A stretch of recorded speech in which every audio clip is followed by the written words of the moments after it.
রাজধানীর ব্যস্ততার মাঝেই হাতিরঝিলের একাংশে গড়ে উঠেছে ভিন্নধর্মী এক উদ্যোগ। কয়েক বছর আগেও যেখানে ছিল ময়লার স্তূপ আর অপরাধীদের আনাগোনা, সেই জায়গা পরিষ্কার করে স্থানীয়রা শুরু করেছেন কৃষিকাজ।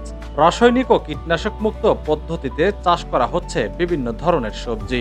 এতে একদিকে যেমন নিজেদের পরিবারের চাহিদা মিটছে, অন্যদিকে বিক্রি করে মিলছে বাড়তি আয়। কৃষকদের দাবি, সঠিক দিক নির্দেশনা ও সরকারি সহায়তা পেলে এই উদ্যোগ আরও বড় পরিসরে নেওয়া সম্ভব।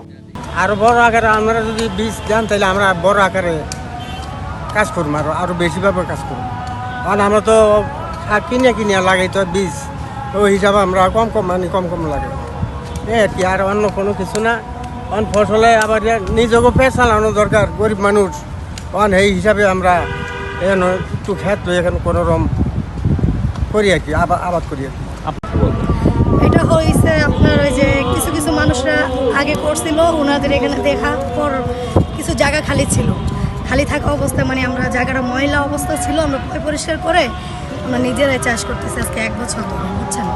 এখন মনে করেন আমরা নিজেরাও চলতেছি এটা দিয়ে, আবার আমরা কেউ চাইলে আমরা না করতে পারি না, আমরা তাদেরকেও দিতেছি। এই যে জিনিসটা আমরা কষ্ট করে করতেছি, আমরা কোনো সাহায্য পাইতেছি না, নিজেদের টাকা দিয়ে নিজেরা করতেছি।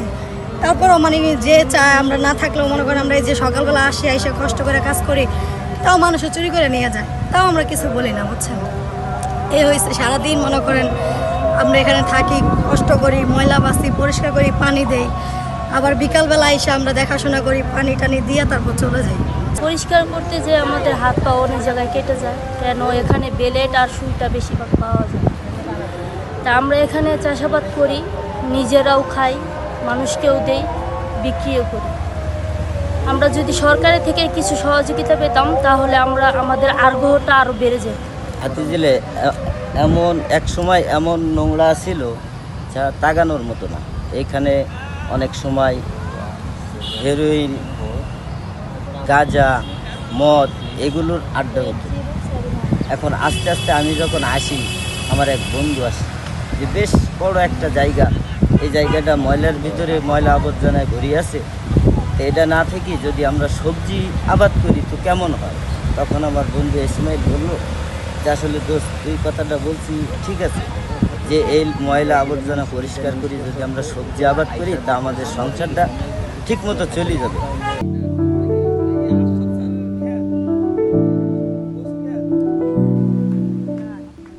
শহরের বুকে এমন উদ্যোগ পরিবেশ রক্ষা ও নিরাপদ খাদ্য উৎপাদনে ইতিবাচক ভূমিকা রাখবে।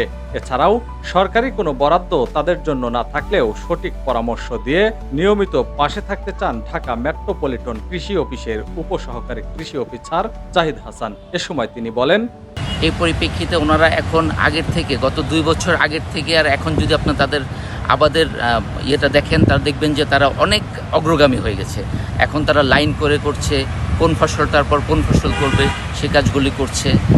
তো এই ধরনের কি ওষুধ ছাড়া যেহেতু আমরা নিরাপদ সবজির কথা বলছি, আমরা কৃষি সম্প্রসারণ অধিদপ্তর সবসময় নিরাপদ সবজির কথা বলছি। তো এখানে যেন নিরাপদ সবজির উৎপাদন করতে পারে এবং আশেপাশের মানুষ যেন নিরাপদ সবজিরা খেতে পারে, সেই জন্য আমরা এখানে তাদেরকে জৈব বালাইনাশক যে ব্যবস্থাগুলো আছে সেগুলোর ব্যাপারে তাদেরকে পরামর্শ এবং প্রশিক্ষণ দিচ্ছি, যার পরিপ্রেক্ষিতে তারা এখন বেশ ভালোভাবেই নিরাপদ সবজি উৎপাদন করছে। আপনারা জানেন যে এই জায়গাটা দীর্ঘদিন সময় কিন্তু একটা ময়লার স্তূপ ছিল। এই পুরো জায়গাটা প্রায় এখান থেকে প্রায় 1 থেকে 1.5 কিলোমিটার জায়গা টোটালটাই এখানে ময়লা ছিল, আবর্জনা ছিল এবং বিভিন্ন জঙ্গলের মতো ছিল। এইটা অনেকেই, এর আগেও আমি হাতিরঝিল প্রশাসনের যে কথা বলছি, তারা বলছে যে এই জায়গাটা একটা সময় মাদকের আখড়া ছিল। এখানে এলাকার বখাটেরা যারা মাদক সেবন করে তারা এখানে সবসময় নিয়মিত মাদক সেবন করতো এবং বিভিন্ন ধরনের ছিনতাইকারী থেকে শুরু করে অনেক ধরনের কাজ হতো। এখন খুব ভালো লাগছে যে এই যে আশরাফুলের মতো কৃষকরা যারা আছে, ইসমাইলের মতো কৃষক যারা আছে, ওনারা উদ্যোগী হয়ে এই জায়গাটাকে পরিষ্কার করে একটা কৃষির একটা সেক্টর বানিয়ে ফেলেছেন।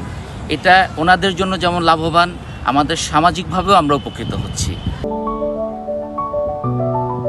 পরিকল্পিত সহায়তা ও তদারকি থাকলে হাতিরঝিলের এই ছোট উদ্যোগই হতে পারে শহরের কৃষির এক সফল মডেল।